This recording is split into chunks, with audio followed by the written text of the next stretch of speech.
Ingeta, bonjour ou bonsoir, selon temps au Rolanda, Wabino les Galilées de la résistance, les résistants Francis Matumona, leader à Bakongo, Wana Bossel la pesi mbote dans la résistance Nyoso Bakolanda ngai.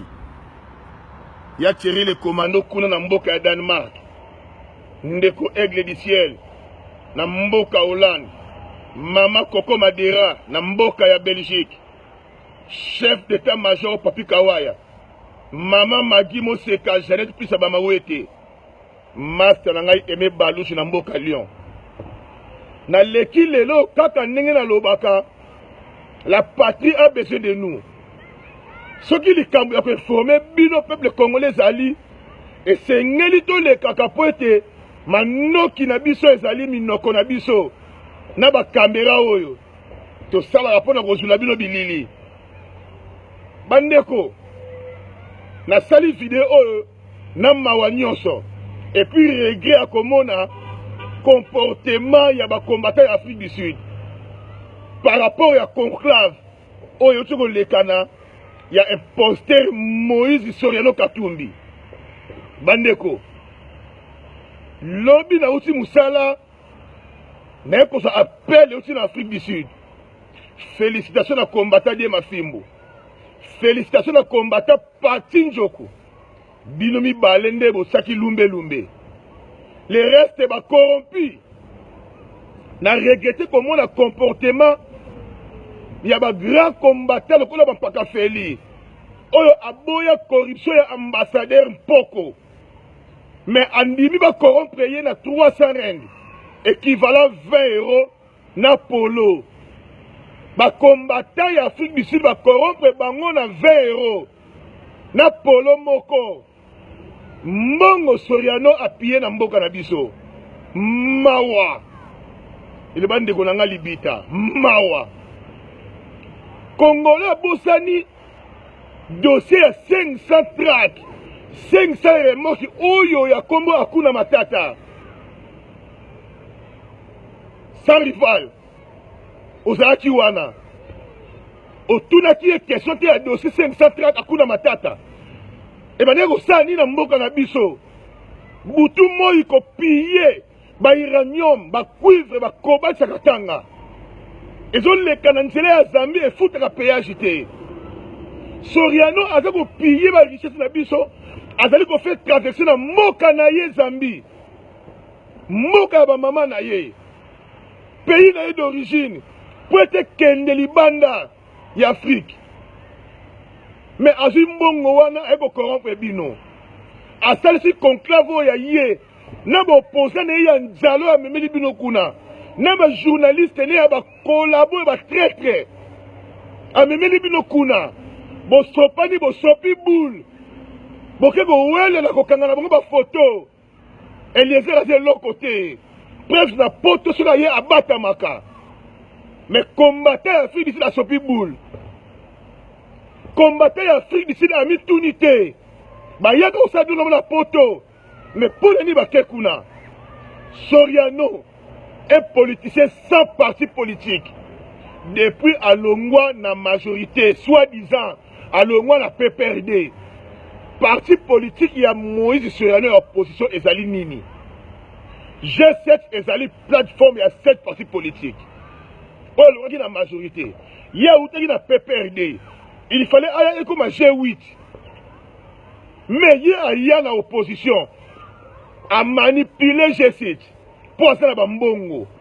Et simbité, à qui qu'on manipule IDPS pour profiter de la leadership. Oyo papa Tshisekedi dans la kanango.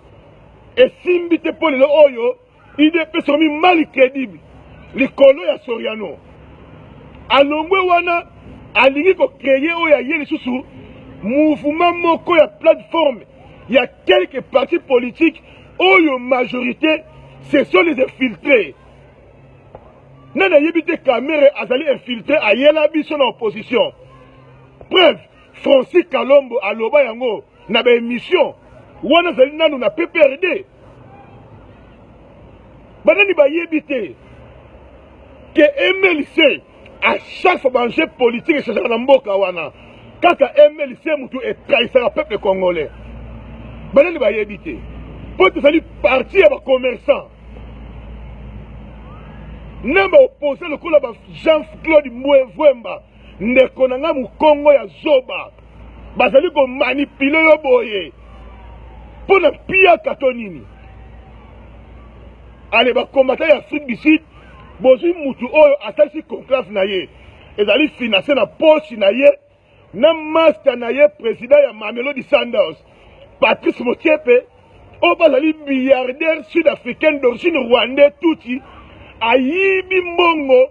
Na mboka na biso. Mais comment les Congolais vous avez zoba na niveau? Donc vous allez connaître pour conscientiser bino. Bon qu'on finit biso ba zoba. Nzoka ba zoba minine nde bino. Yango na diaspora awa vous allez komona mutute. Oyo bino diaspora boko bimisa. Bandeko. Biso diaspora. Soki vous allez ko luka mutute. Na ye ko yebisa bino on a le docteur Georges Alula. Azali ndeko na bino moninga na bino na diaspora. Asala na mboka wana te. Asali na presse digital na mboka wana te ya mabe. Atikata signature moko te. Atikata linjaka te bandeko. Moto oyo te, mutu evanda komona ye maîtrise posée. Un politicien très compétent. Bandeko. Bokene ko yambela kabiso, ba oyo ba yibi na mboka na bino. Bakosi bino basali kobunda na Hippolyte Kanambe. Soriano n'a jamais été l'ennemi d'Hippolyte Kanambe. Et ça qui plan bien préparé pour te battre sabino dauphin oyo bakozwa. Akouta na opposition, yende ako protéger ba bien ya ba Rwandais na ba Rwandais basa na Congo. Bref, moi si na ye Rwandais touti. Niasi ya Paul Kagame. Mais comment Congolais vous allez comprendre te que Moutalo Lengo est la première dame occupant. Les gens qui sont Congolais, politique à l'élo, et c'est la chose que tanga teba université dans la maille la bongo. Et ça dit biloko comme on a bangé na misuboé. Un faux opposant occupant, et pour se masquer l'opposant, pour ta cause à le peuple congolais. Moïse Soriano, Akima exil, mais Akena ko s'enrôler na Katanga. Bon, il y a bien pourquoi il y a assassiné un juge. Oh, il y a l'Afrique du Sud, parce que vous allez, n'a pas besoin d'urgence. Pour dénoncer des sets, il y a Soriano, la famille de la Katanga. Il y a s'enrôler. Soriano a la carte électeur. À 5 ans, annulation. Il y a signature. Il y a collègue Nabango, juge Ramazani. Oh, il y a Kima exilé. Ah, en France. Il y a un bomaye. Parce que comment un exilé a quitté la mboka a s'enrôler. Alors que Mouninga na bango, collègue na bango, a condamné à 3 ans de prison à Kim exilé. Comment un exilé politique, il y a Hippolyte Kanambe a qui ne renouvelé le passeport d'ambassade. Bah, quand ça vient ambassade et boire pour renouveler le passeport en aïe. Si koyo, a eu avion à quitter la Philippe, c'est un passeport en ligne. Pour ne pas se mailler l'été. Nga Frossi Matumona, réfugié, exilé politique, il y a Hippolyte Kanambe en France. Na Kenya ambassade, il y a RDC qui a déclaré passeport, qui a renouvelé passeport. Ce qui va l'okingaï, ce qui va l'okinga. Na su un message boutou tongo et belé ba fundani. Pour ça qui sécurité, il y a Moïse Soriano. Na conclave na yewana. Et puis combattre dit ma fille malobi ndekonangai leader ba Congo échec. Conclave wana échec. Ya biso to ko benga ngo réunion. Ba yaki nde réunion, et ça conclave te ba yaki nde réunion. Ba tromper bino vigilance té. Et ça la ki nde réunion. Soutenu par Katumbi pour te y azwa leadership de l'opposition. Mais en l'autre, Katumbi Soriano au komara jamais président ya mboka wana. Calcule simba yote. Peuple congolais. Bon, nous composons Moussous, bon, Mboga Bazali. Président Fayulu na yebi saka na yo récupérer leadership de l'opposition. Bima na groupe ya miyibi wana. Nazali ko le babutu moi. Biso diaspora to soutenir bino to appuyer bino. Koutana ndeko na yo le docteur Georges Alula. Bossa la fusion. Toko appuyer bino. Ne doit appuyer à papa qui serait en 2011. Bon travailler en collaboration. Tout ça quand ma yéle la diaspora wa. Ya on a le biso diaspora. Toko bimisa mutu na biso. Oko même so ba jeu politique ya sika. Pour te bino de ce travail na mboka. Vous allez comme même la image à ma baie. Bon, si que la biche va tracer à ma baie, va cicatrice à ma baie. Et ben, de qu'on a bon le banane, et même balouchi na lion, master langaï, botano ma camboyo, maman Lili Liliane, bon, c'est la chose stati, va combattre l'Afrique du Sud, va corrompre bango, les collègues à 20 €, na polo moko. Tant que le bagabo luka misala, bolinga kate bomone bako sakana bino ba mbongo lokola 20 € na polo ya pamba mutalo lengo wana boyebi pe mbongo na bino ya peuple ou ya pilla parmi les 11 gouverneurs, le gouverneur le plus riche, les milliardaires type wana bandeko Soriano président na mboka na biso toko souffrir plus que police kanambe. Pour type wana azali un grand businessman, un commerçant. Ce qui police kanambe kuta sengina ma yelete. Ayibi fortune 3 fois que le maréchal Mobutu. Et bon un commerçant. Au quoi ça mboka la bino par terre. Botelema. Peuple congolais boso mayele. Na koyebi sabino butu moi boso mayele. Si vous allez vous comprendre, vous simba mutu un jour, vous surtout qui mboka wane kei.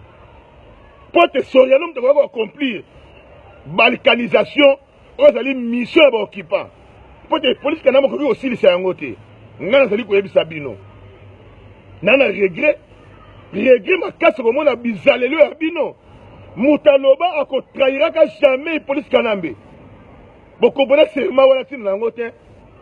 Ba combattre ya nzala. Bokisi biso soni na ndenga kosakana te na regretter le comportement na bino vie na ngai ya affaires étrangères vie na ngai vie consapito nga pesino na regretter le comportement ba collègue na ngai ya Afrique du Sud mawa mingi Jackie Kanja l'homme Roméo Bandubola na na regret ba collègue na ngai ya Afrique du Sud. Boss yakini kiese kuna na mboka Queen Mada petit nanga Landry Mbumba Sarkozy petit nanga Toto Nzanga mama Kakali Chantal Mambo sali nanga pena stati ya munene komela ngai ba combattant ya Afrique du Sud ba corrompre bango na 300 rand équivalent 20 € na polo moko pour na ba protéger règne ya Moïse Soriano Didi Chinyama kuna na Corbeil bayingeta na bino yangoyo bakombata ya Afrique du Sud balembongo bakombata ya Afrique du Sud les corrompus bazui bango na 20 € ya pamba na polo moko bozangi bilamba to nini bandeko bozangi bilamba to nini na ndimaka te que un jour Al-Qaïda ekozala tomber faut citer Francis Kalombo oyo azali le grand Koulounais oyo aforma Koulouna ayebi comment komaîtriser bapeti basimbaka machete alambi bango ale bango moral bongo tozwa bino awa na France fallait bosala comprendre fona awa na Europe bokimi mpo na nini bakombata ya Afrique si bomituni te bakimi awa mpo na nini baye kuna mosika mpo bayebi bozali ignorant boyebi banjeu politique actualité bosopi boule nana minga koloba ezali te nosusa awa mbote batutu balandi ngai nga babino mobundeli mboka Francis Matumona le leader de Bakongo nazali na méchant kosakana te ndeko na ngai Lycée Ngando esiko ozali mama Dieta Kabuya bayingeta na bino papi pesho talukwene mbaya kuna na Afrique du Sud malgré bosopi boule naza na ba regret pour na bino na ba comportement bo affiché ya Thierry le commando, Mama Coco Madera, chef d'état-major, aigle du ciel na Hollande, nga mobundeli mboka, nana minga kolobezali te Ingeta.